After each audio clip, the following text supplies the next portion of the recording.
Assalamualaikum warahmatullahi wabarakatuh. Balik lagi dengan saya Ina Helena Apriani di channel yang akan selalu memberikan Anda update informasi ekonomi terkini. Di mana lagi kalau bukan di ENR Project Review.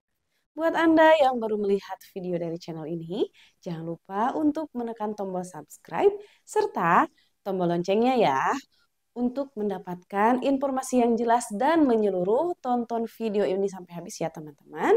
Oke, langsung saja kita ke videonya. Check this out.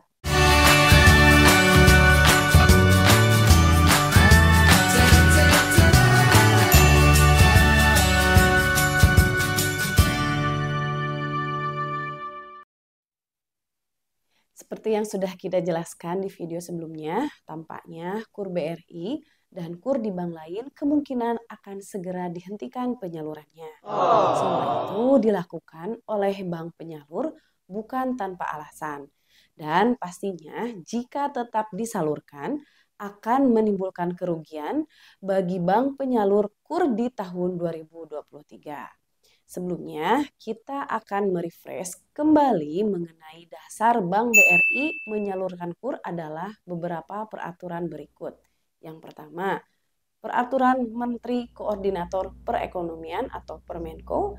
Yang kedua, Juknis Interkoneksi SIKP atau Petunjuk Teknis SIKP dari OJK. Yang ketiga, Keputusan Menteri Keuangan atau KMK. Pertanyaannya sekarang kenapa kok bulan Juni atau Juli KUR bisa jadi akan ditutup? Jadi semua itu karena KMK atau Keputusan Menteri Keuangan mengenai persetujuan subsidi bunga KUR belum keluar. Yang mana akan merugikan bank penyalur dalam hal selisih subsidi bunga yang harusnya ditanggung oleh pemerintah. Jadi begini resiko bank penyalur jika KMK belum juga terbit. Kemungkinan besaran subsidi yang ditetapkan tidak sesuai dengan rencana awal. Bahkan penyaluran subsidi KUR tidak akan dibayarkan, padahal Bank BRI dan kemungkinan bank lain juga sudah membuku atau mencadangkan subsidi bunga KUR dengan metode accrual basis. Seperti yang pernah kita jelaskan, accrual basis adalah sebuah teknik pencatatan akuntansi yang pencatatannya dilakukan saat terjadi transaksi walaupun kas belum diterima. Dengan demikian, Bank BRI dan bank penyalur lain pasti akan sedikit mengerem atau bahkan stop selling dalam urusan menyalurkan kredit KUR ini. Nah, buat teman-teman yang kemarin pengajuan KUR pasti menerima informasi kalau kuota KUR sudah habis kan dari Menteri atau AO. Padahal batas akhir penyaluran KUR harusnya bulan Oktober 2023. Kali ini kita akan menjelaskan mengapa pengajuan KUR tahun 2023 teman-teman ini ditolak oleh bank penyalur. Jadi ada beberapa alasan yang baru-baru terjadi yang menyebabkan pengajuan KUR terutama di Bank BRI pada tahun 2023 ini diantaranya yang pertama, kuota KUR ditarik oleh kantor pusat. Kuota KUR ditarik oleh kantor pusat karena keputusan Menteri Keuangan belum keluar untuk mencegah kerugian jika tidak dibayarkannya subsidi bunga KUR oleh pemerintah. Makanya pengajuan KUR minggu-minggu kemarin susah karena kuotanya habis. Yang kedua yaitu prosentase kredit KUR yang menunggak dan macet. Prosentase kredit KUR yang menunggak dan macet di unit kerja wilayah tempat tinggal teman-teman sudah terlalu besar dan melebihi ambang batas wajar yang ditetapkan oleh bank. Dalam kondisi seperti ini, biasanya bank tersebut akan melakukan stop selling dalam rangka memperbaiki jumlah tunggakan terlebih dahulu.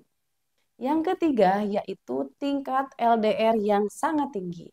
Seperti yang sudah kita jelaskan, LDR adalah singkatan dari loan to deposit ratio atau perbandingan jumlah tabungan dan pinjaman pada suatu bank. Sebagai lembaga intermediate, posisi keduanya harus balance atau seimbang. Jika jumlah pinjaman lebih besar dari jumlah tabungan, maka bank harus meminjam ke Bank Indonesia untuk menyalurkan KUR, di mana FTP atau Fund Transfer Fee yang dipatok BI pada bank lebih besar dari bunga KUR yang disalurkan pada masyarakat. Intinya, Karena yang nabung sedikit untuk meminjamkan KUR, bank harus meminjam ke BI dengan bunga harian yang besar. Sementara bank menyalurkan KUR dengan bunga murah. Jadi bukan untung, malah harus bayar bunga ke BI yang mana bunganya lebih besar dari bunga KUR. Itu pun kalau pinjaman KUR-nya lancar. Kalau misalkan nunggak, tambah rugi lagi kan banknya. Apalagi jika kemungkinan subsidi bunga KUR tidak dibayar karena KMK yang tidak kunjung keluar. Jika seperti itu, biasanya bank akan mengerem terlebih dahulu dalam penyaluran kredit dan akan fokus untuk mencari simpanan atau dana pihak ketiga untuk menabung di bank. Atau yang selanjutnya, yang keempat yaitu pengalihan penyaluran kredit ke kredit komersial jika tingkat LDR tinggi. Selain dengan cara mencari dana pihak ketiga, bank juga akan stop selling untuk pinjaman dengan bunga murah dan bersubsidi yang mana riskan untuk tidak dibayar subsidinya. Kemudian bank akan lebih menekankan ke penyaluran kredit komersial yang mana selisihnya tidak terlalu besar dalam hal pembayaran bunga pinjaman dana penyaluran kredit ke Bank Indonesia. Yang kelima, alasan lainnya yaitu alasan lainnya bersifat teknis diantaranya. Yang pertama, pengajuan KUR nasabah lama harus dilunasi terlebih dahulu. Yang kedua, SIKP OJK belum update. Yang ketiga, terdapat pinjaman modal kerja atau investasi di bank lain.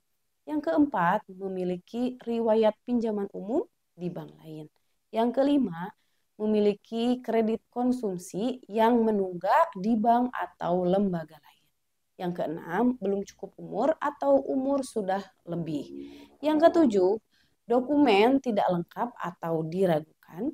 Yang kedelapan, pengajuan nasabah tidak sesuai dengan analisa mantri. Dengan kata lain, mantri tidak berani memberikan kredit. Dan yang kesembilan yaitu jatah penerimaan pinjaman KUR sudah habis, serta alasan lain yang sudah pernah kita bahas.